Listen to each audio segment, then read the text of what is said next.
So guys, we are here again with the sum of departmental accounting. So if you like my previous video, you can like and share and subscribe. So आज हम लोग करने वाले हैं departmental accounting. Departmental accounting होता क्या है? जैसे कि मान लीजिए किसी भी अकाउंटिंग में, जैसे मैंने पिछले वीडियोस बताया था ब्रांच अकाउंट के बारे में, ये भी उसी टाइप का ही होता है। लेकिन कहानी क्या होता है, यहाँ पे डिपार्टमेंट्स होता है। जैसे कि मान लीजिए आपका एक चिप्स का फैक्ट्री है। ओके, चिप्स फैक्ट्री में क्या होता है, चिप्स फैक्ट्री में आपका होता है डिपार्टमेंट्स। डिपार्टमेंट जैसे कि मान लीजिए एक होता है पैकिंग डिपार्टमेंट, एक होता है तुम आपका या सपोज मान लीजिए कुकिंग डिपार्टमेंट, ठीक है, एक होता है प्रोक्योरमेंट डिपार्टमेंट। तो ये अलग अलग डिपार्टमेंट होता है। तो जो सामान होता है, जो रॉ मटेरियल्स होता है, वो एक डिपार्टमेंट से दूसरे डिपार्टमेंट में गुजरता है। तो इसको हम लोग बोलते हैं क्या, इंडिपेंडेंट नहीं, इसको बोलते हैं डिपेंडेंट डिपार्टमेंट। मतलब एक डिपार्टमेंट दूसरे डिपार्टमेंट के इनपुट से डिपेंडेंट है, तो इसको क्या बोलते हैं, दे आर इंटरकनेक्टेड और डिपेंडेंट डिपार्टमेंट। और यहाँ पे कॉस्ट को कंट्रोल करना बहुत ही मुश्किल होता है। तो डिपार्टमेंट अकाउंट हम लोग क्यों बनाते हैं, ताकि हमको ये पता चले कि हर एक डिपार्टमेंट में कितना कितना मेरा प्रॉफिट वगैरह हो रहा है, प्रॉफिट हो रहा है कि लॉस हो रहा है। तो इसीलिए हम लोग क्या करते हैं, हम लोग डिपार्टमेंट अकाउंट बनाते हैं। दूसरा कहानी क्या होता है, इंडिपेंडेंट डिपार्टमेंट। जैसे कि आप स्पेंसर वगैरह में चले जाइएगा, या फिर मान लीजिए बाजार कोलकाता, या फिर कोई भी एक जगह पे चले जाइएगा शॉपिंग मॉल में, तो वहाँ पे क्या होता है, डिपार्टमेंट अलग अलग होता है। जैसे कि इसी जगह को देखिए, electronics department and clothing department. तो ये लोग क्या होता है, ये लोग इंडिपेंडेंट होते हैं, और ये लोग अपने आप को सेपरेटली ऑपरेट करते हैं, और इन लोग का खुद का प्रॉफिट होता है। तो इस डिपार्टमेंट में क्या होता है, जैसे कि मान लीजिए रिलायंस डिजिटल का अलग अलग डिपार्टमेंट है, तो उसमें आपका फ्रिज वगैरह अलग मिलता है, इलेक्ट्रॉनिक्स आइटम अलग मिलता है, क्लोथिंग आइटम अलग मिलता है। तो यहाँ पे कहानी क्या होता है, ये हो गया इंडिपेंडेंट डिपार्टमेंट, जहाँ पे हम लोग प्रॉफिट को अलग अलग तरीका से देखते हैं। सो हम लोग इस बेसिस में एक सम्स को बनाते हैं, जिससे हमें पता चले। तो यहाँ पे बेसिकली बनता है कि डिपार्टमेंटल ट्रेडिंग अकाउंट और प्रॉफिट एंड लॉस अकाउंट। तो हर एक डिपार्टमेंट का हमें पता चलता है। तो हम लोग एक सम्स बनाते हैं, जिसके बेसिस पे हम लोग को पता चले। यहाँ पे जैसे कि देख लीजिए, इस सम्स में बोला गया है कि the following purchases, right? The following purchases were made during the year 2024 by a business house having three department। मतलब तीन डिपार्टमेंट है, डिपार्टमेंट एक्स वाई और जेड। इन तीनों ने क्या किया है, परचेजेस किया है, मतलब सामान को खरीदा है, राइट। तो अगर इन्होंने सामान को खरीदा है, तो कहानी क्या होगा यहाँ पे, यहाँ पे देखिए 4000 यूनिट 8000, बट यहाँ पे हमें सेपरेटली नहीं बताया गया है। यहाँ पे टोटल कॉस्ट बता दिया गया है कि 4 लाख रुपीज लगा है। अब देखिए क्या होता है, जैसे कि मान लीजिए हम लोग ट्रेडिंग अकाउंट बनाते हैं, तो हमें ओपनिंग स्टॉक चाहिए होता है। तो यहाँ पे ओपनिंग स्टॉक हमें दे दिया है, opening stock has been given department X का 480 यूनिट्स, डिपार्टमेंट वाई का 320 यूनिट्स एंड डिपार्टमेंट जेड का 608 यूनिट्स, राइट। अब नेक्स्ट कहानी क्या होता है, नेक्स्ट कहानी होता है कि भाई सेल्स, हमारा सेल्स भी बता दिया है। तो देखिए हमारे पास 480 था और 4000 मैंने खरीदा, और मैंने बेचा कितना, 4080। तो कुछ स्टॉक तो बच गया होगा। तो यहाँ पे सेल्स का अमाउंट देखिए अलग अलग दिया है। 4080 यूनिट बेचा है मैंने 24 रुपया करके, 7680 बेचा है मैंने 27 रुपया करके, और 9984 बेचा है मैंने 30 रुपीज करके, राइट। तो इससे हमें ये पता चलता है कि हमारा टोटल सेल्स है कितने का। तो चलिए देखते हैं हम लोग का टोटल सेल्स कितने का होता है, ठीक है। तो हम लोग अगर ये टोटल सेल्स निकालने जाए, तो 4080 इंटू 24 कितना आता है, हमारा आता है 97920। 7680 इंटू 27, ये कितना आता है, ये आता है हमारा, सपोज मान लीजिए कहाँ गया, हाँ, 207360। एंड 9984 का आता है 299520, राइट। तो ये हमारा सामान मैंने इतने का बेचा। अब यहाँ पे केस क्या बोला, यहाँ पे बोला है कि the rate of the gross profit is same in each case. मतलब हर एक जितना भी सेल्स हुआ है, सबका ग्रॉस प्रॉफिट जो है, gross profit percentage, they are talking about the rate, the percentage is same in all the department, ठीक है। अब यहाँ पे बताइए टोटल डिपार्टमेंटल एक्सपेंसेस। तो डिपार्टमेंटल एक्सपेंसेस कहाँ का कहानी होता है, it is it is it will be appeared in the PL account. और डिपार्टमेंट एक्सपेंस बोला है कि ये अपोर्शन होगा अलग अलग डिपार्टमेंट में, किस रेशियो में, 1:2:2, राइट। तो अब यहाँ पे हम लोग एक चीज़ बैठ के निकाल सकते हैं, सबसे पहले स्टॉक, ठीक है? यहाँ पे ग्रॉस प्रॉफिट निकालना बहुत मुश्किल है। ग्रॉस प्रॉफिट कैसे निकाल सकते हैं? सपोज़ मान लीजिए ये सेल्स हुआ, हमें सिर्फ सेल्स का डेटा पता है और ये तीनों का कंबाइंड परचेज़ का अमाउंट पता है, लेकिन यहाँ पे तो ओपनिंग स्टॉक भी है। तो हम लोग यहाँ पे क्या कर सकते हैं, चलिए आगे देख के हमको आपको बताते हैं कि कैसे होता है। तो यहाँ पे क्या होता है, क्लोजिंग स्टॉक। तो क्लोजिंग स्टॉक मेरे मुझे निकालना है, तो क्लोजिंग स्टॉक कैसे निकलेगा? Opening stock add purchases minus unit sold, ठीक है? मैं यूनिट्स में निकाल रहा हूँ, तो मेरा 480 था, ठीक है? ओपनिंग स्टॉक इज 480, मैंने परचेज किया एक्स का 4000, तो 4480, और मैंने बेचा कितना? 4080। तो सिमिलरली मेरा क्लोजिंग स्टॉक आ गया कितना? 400, 640 and 224 for all the three departments, right? अब यहाँ पे हम लोग करेंगे क्या? Cross profit. तो जाहिर सी बात है, हमें यहाँ पे एक चीज पता है, क्या?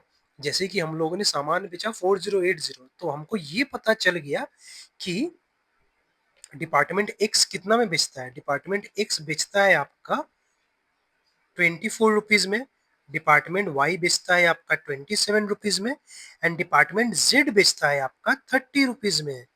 ओके, तो हम लोग ये बता सकते हैं कि अगर सपोज मान लो 4000 को 24 में बेचता, 8000 को 27 में बेचता और 9600 को 30 में बेचता, तो कितना का सेल्स होता? तो चलिए देखते हैं। परचेज्ड यूनिट सोल्ड एट, अगर ये इतना में बेचता तो कितना होता? 96,000। और डिपार्टमेंट वाई इतना में बेचता तो 2,16,000, और ये इतना में बेचता तो कितना होता? 2,88,000। तो इसका मतलब sale price of purchase unit, जो यूनिट मैंने परचेज किया है, अगर उसको हम लोग बेचते तो मेरा टोटल सेल्स कितना होता? 6 लाख का सेल्स होता। तो जाहिर सी बात है, जो मैंने परचेज किया उसको अगर हम बेचते तो 6 लाख में बेचते, और मेरा परचेस कॉस्ट है कितना? इतना सामान जो था, यही सामान को मैंने कितना में परचेस किया? मैंने परचेस किया 4 लाख में। तो मेरा ग्रॉस प्रॉफिट कितना हो रहा है? मेरा ग्रॉस प्रॉफिट हो रहा है 2 लाख। तो इसका मतलब, जब ये केस बोल the ratio of gross profit is same in each case, तो हम लोग क्या करेंगे? जो मेरा परचेज कॉस्ट है उसी को हम लोग सेल करेंगे और वहां से हम लोग ग्रॉस प्रॉफिट निकाल लेंगे। तो हमारा ग्रॉस प्रॉफिट रेशियो क्या है? That is GP by sales into 100। तो हमारा सेल्स ये हो गया और जीपी ये हो गया, तो इंटू 100 कितना आ रहा है? 33, 1/3%। तो हमें पता चल गया कि मेरा ग्रॉस प्रॉफिट रेशियो क्या है सब में, 33 1/3, या फिर इसको हम लोग बोलते हैं 1/3, राइट? तो अब हम लोग बताते हैं कॉस्ट पर यूनिट। तो हमें यहाँ पे ओपनिंग स्टॉक का कोई कॉस्ट पर यूनिट नहीं दिया हुआ है, तो हम लोग ये मान के चलेंगे सारा का सारा सेम कॉस्ट पर यूनिट है, ओपनिंग स्टॉक से लेके क्लोजिंग स्टॉक तक। तो हम लोग यहाँ पे क्या करेंगे? हम लोग यहाँ पे निकालेंगे कॉस्ट पर यूनिट। तो डिपार्टमेंट एक्स का क्या है? डिपार्टमेंट एक्स बेचता है सेल्स 24 रुपया में, 33 1/3 मतलब 24 का 1/3। जैसे मैंने बताया 33 1/3 को 1/3 बोलता है। बहुत लोगों को ये समझ में नहीं आता है, तो मैं ये बताता हूँ। 33 1/3%, दैट इज परसेंट हटाने के लिए क्या करते हैं? 100। तो ये होता है 99, that is 100/99। Okay, sorry, 100/3। 33 into कितना होता है? 99 प्लस 100, 100/3/100। सिमिलरली 100/3, और ये 1 है तो इधर क्या हो जाएगा? 1/100। तो 100 का जी कट गया, बचा क्या? 1/3। तो यहाँ पे क्या हो रहा है? 24 का 1/3 कितना होता है? 24 का 1/3 होता है हमारा 8।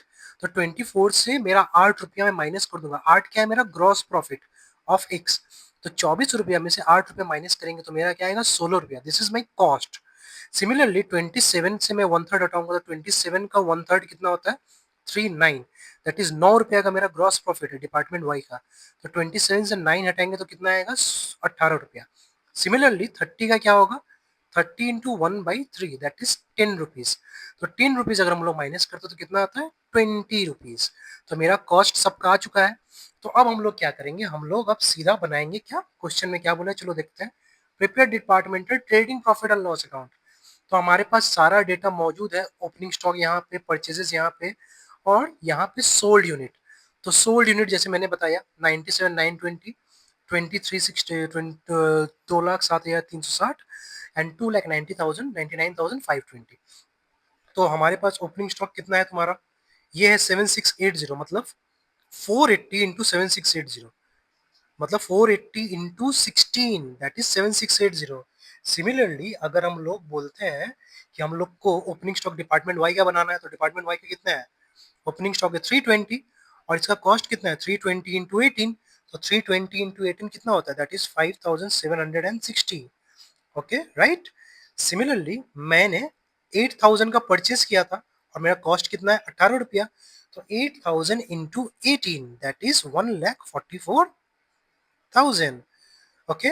सिमिलरली डिपार्टमेंट जेड का हम लोग बनाएंगे, डिपार्टमेंट जेड का कितना है 608, दिस इज ओपनिंग स्टॉक और मेरा कॉस्ट क्या है 608 into 20 which will come around 12160 right.